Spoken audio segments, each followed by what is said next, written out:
नमस्कार साथियों। यूनानी भौगोलिक विचारधारा के विकास में एनेक्जिमेंडर के योगदान को आइए आज हम लोग संक्षेप में देखते हैं।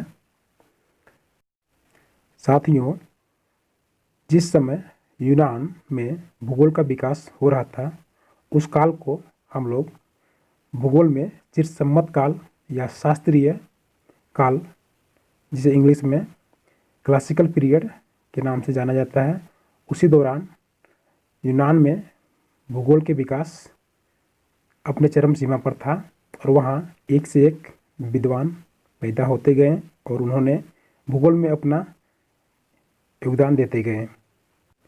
क्लासिकल पीरियड का दूसरा प्रयोग भूगोल में लगभग 18वीं शताब्दी के बाद से लेकर 19वीं शताब्दी के पहले तक किया गया था, जिस समय भूगोल का विकास जर्मन भूगोलवेताओं के अंतर्गत काफ़ी तेज़ी से हो रहा था और उनमें हम्बोल्ट और कार्ल रिटर का योगदान काफ़ी प्रसिद्ध है।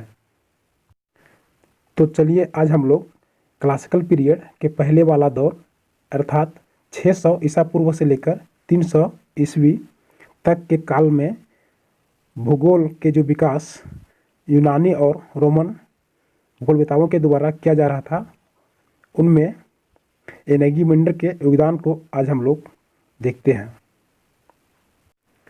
प्राचीन यूनानी भूगोलवेताओं के माने तो भूगोल का सर्वप्रथम विकास यूनान अर्थात ग्रीक में ही माना जाता है। उन्होंने भूगोल के विकास में खोज यात्राओं, अनुमानों, मानचित्रों तथा सामग्री एकत्र करके किया था। एनेक्जिमेंडर वह पहला विद्वान था जिन्होंने मानचित्र को विथ स्केल बनाने का प्रयास किया और बनाया भी था। इन्होंने यूनान को विश्व के मध्य में दिखाया था। इनके द्वारा बनाया गया मानचित्र गोल था, जो कि सागर सरिता से घिरा हुआ था।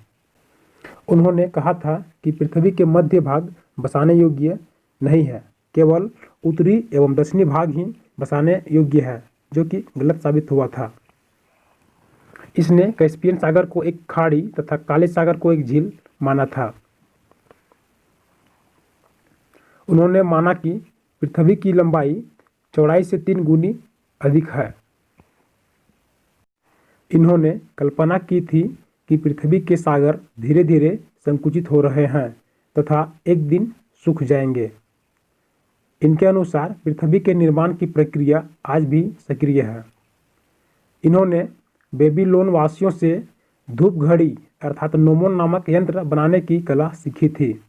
परिणाम स्वरूप इन्होंने नोमोन नामक यंत्र का आविष्कार किया था, जिससे किसी भी वस्तु की छाया को देखकर सूर्य की स्थिति की निर्धारित की जाती थी।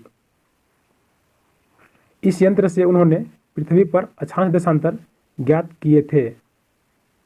इनके अनुसार पृथ्वी पर जीवन का विकास जल से हुआ था और उन्हीं से कालांतर में स्थलीय जीवों का विकास हुआ था। इन्होंने अपने मानचित्र में भूमध्य सागर के तटीय भाग तथा दक्षिण एशिया के कुछ भागों को सम्मिलित कर विश्व के 2 प्रमुख भागों में बांटा था। इन्होंने उत्तर में यूरोप को तथा दक्षिण में एशिया को दर्शाया था। एनेक्जिमेंडर गणितीय भूगोल में भी योगदान दिया था। थेल्स तथा एनेक्जिमेंडर गणितीय भूगोल का संस्थापक माना जाता है। और लास्ट, एनेक्जिमेंडर को भूगोलवेत्ता के साथ साथ दार्शनिक, खगोल विज्ञानी, गणितज्ञ और भौतिक विज्ञानी भी माना जाता है। दोस्तों, यह मेरा छोटा सा नोट आप लोगों को कैसा लगा, आप लोग कमेंट जरूर करें और अपना फीडबैक देना ना भूलें। और दोस्तों, लास्ट में अगर आप लोग को इसका PDF चाहिए तो आप हमारे टेलीग्राम चैनल ज्वाइन कर सकते हैं, जिसका लिंक वीडियो के डिस्क्रिप्शन में दिया हुआ है। धन्यवाद।